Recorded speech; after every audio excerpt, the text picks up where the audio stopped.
hakapanin kong subun ay kublay pilang paro at mujuro tajong ki Diyos jong kanika online singing competition.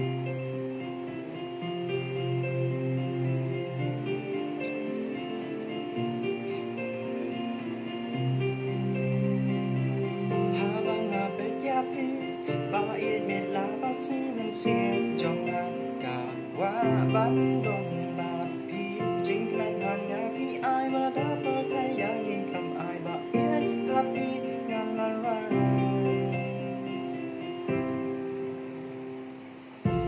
ngàn cướp yapi halak sang tìm sao quay ba yên qua năm hè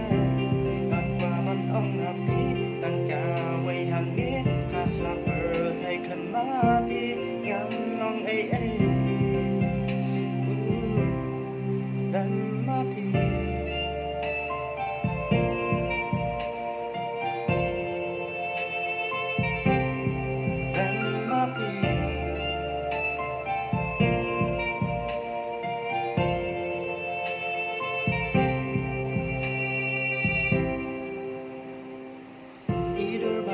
trong khi nghĩ khoang mặt na ca sĩ hà ba ngạc nhà nhà sông ngát bên bát đi ba ít hàng ngát tô anh ngàn xiêm mang quay cát mang gạt qua bát đi bàn đông bát đi bàn sông anh ca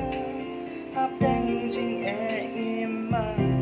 nhà thì ngàn ôm in nó mà quay hàng biết hà bờ thầy chính yên đơn là yên say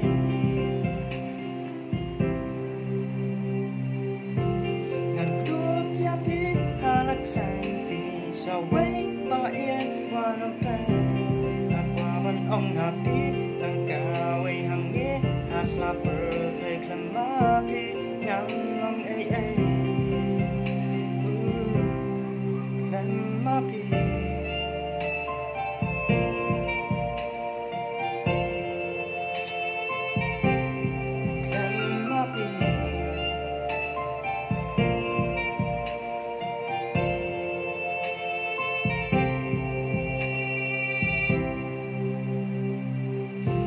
chính đúng trong cảm nhận ya pi ngàn ôm ino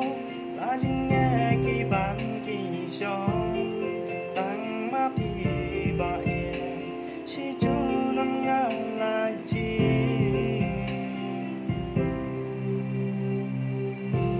ngàn cướp ya pi hà lắc sang thì sao quay ba yên qua năm hè